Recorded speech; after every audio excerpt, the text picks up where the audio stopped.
Hi, welcome to Cosmos the Shot, and here's to Victor Hess and the Cosmic Rays. Ooh. God,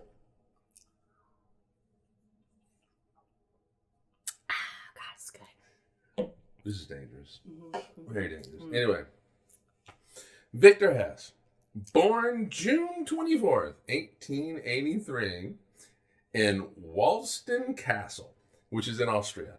The only reason why I included his birthday is because of the castle. Because I of just the thought castle it was cool. Talk about. He's born in a castle. He was born in a Not castle. a lot of us get to be born in castles, especially if we don't live in Europe.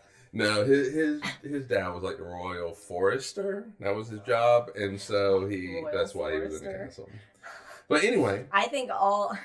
Never mind. I'll go on. From 1901 to 1905, he was so we're going to skip a few years here. Okay. He was an undergraduate student at the University of Graz, and in 1910 he got his PhD.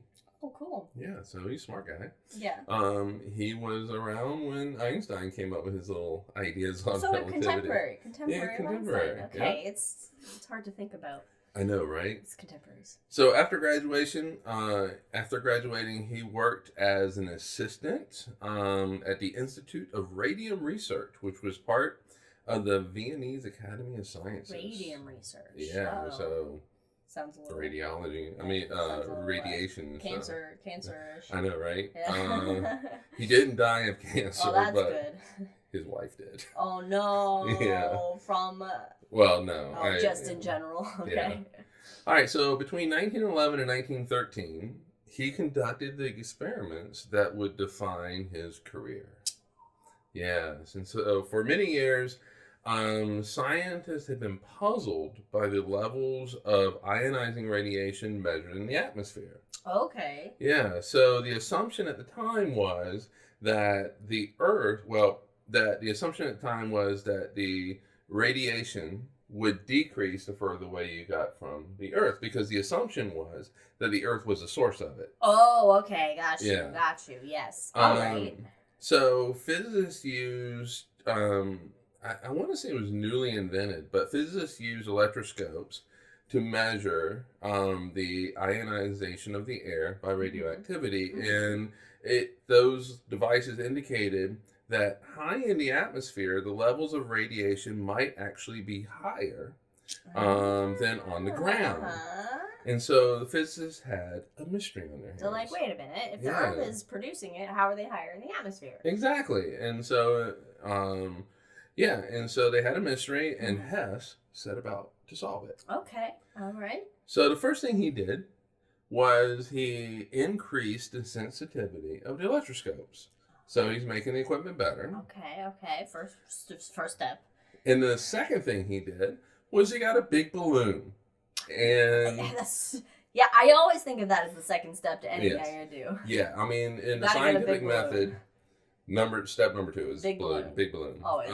And so then he personally took the electroscope aloft in the balloon. He went up in the balloon? He went up with That's scary. That's all right. We've been in a balloon. Yeah. But he went up with it, and he systematically measured the radiation at altitudes up to about 3.3 miles. And now for everybody else in the world, that's 5.3 kilometers. Okay. Okay. And so the flights were made both during the day, which is, as we went in a balloon, a little easier to do because you can see shit. Yeah, at night. But he also went up at night, which put his life at significant risk. Well. Yeah, because you can't really see. I mean, at least there weren't airplanes flying around. Yeah, that's true. That's true. But he did survive. Okay. And the results of Hess' work were published and showed that the levels of radiation decreased up to an altitude of 0.6 miles, which is about a kilometer, which is what everybody expected. Uh-huh. But above that, it increased considerably, and an altitude of 3.1 miles or 5 kilometers for the rest of the world, the radiation was actually twice that of sea level. Ooh. Yeah, so he concluded. Jackie's getting very excited about it. What? Jack's getting very excited. He's very excited about it. So he concluded that the radiation was actually coming from outer space. Hey, I know, right? This was later confirmed by Robert Millikan in 1925. Robert Millikan also did the oil drop experiment, where he figured out the charge of an electron. Oh. And Okay. in undergraduate physics, you have to do that experiment. Oh, that's fun. Yeah, I don't know what the experiment is, but that's for another episode. Yeah, actually, I could do a shot on it. Yes, all right. But Millikan got the Nobel Prize for it as well. And it was Millikan that coined the name cosmic rays. So he came up with that. It's a very, like, rays are always like a science fiction, like very pulled from science fiction. Hess's discovery opened the door to many new discoveries. In particular, both the positron, which is a positive version of the electron, and the muon were discovered in cosmic rays by Carl Anderson, and both Hess and Anderson shared the 1936 Nobel Prize in physics. Oh, very cool. Yeah. So that was just a But they didn't know yet where in space the cosmic rays were coming from, or did they figure out that it was from, like, stars and supernovae? So then it does become the question of where are they coming from? Okay. Is it related to the sun? Well, no, they come from all over the place. So if it is coming from the sun, you expect to see them during the day, but not at night. But you see them at night, so they have to be coming. Yes. From the galaxy. Great beyond. That's not the underworld. So they have to be coming from outside the solar system. Okay. So what he got his Nobel Prize in was just those 2 years, 1911 to 1913. Just 2 years of work got him a Nobel Prize. Yeah. Basically, but between 1921 and 1923, he came to the U.S., where he worked for a corporation in New Jersey. I guess he didn't like it.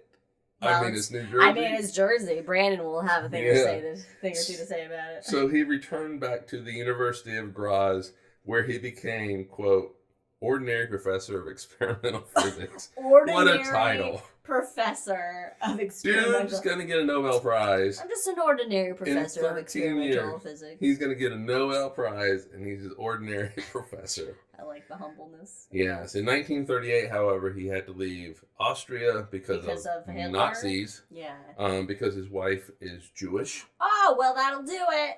Yeah, and he left for the U.S., where he became a professor of physics at Fordham University. Not ordinary. No. And at this point, he's Nobel laureate, so he can pretty much go anywhere and will not be called ordinary at all. Yeah. He died on December 17th, 1964 in Mount Vernon, New York, and he died from Parkinson. Wow. Yes. And his wife had died in the 1950s from cancer. He remarried. And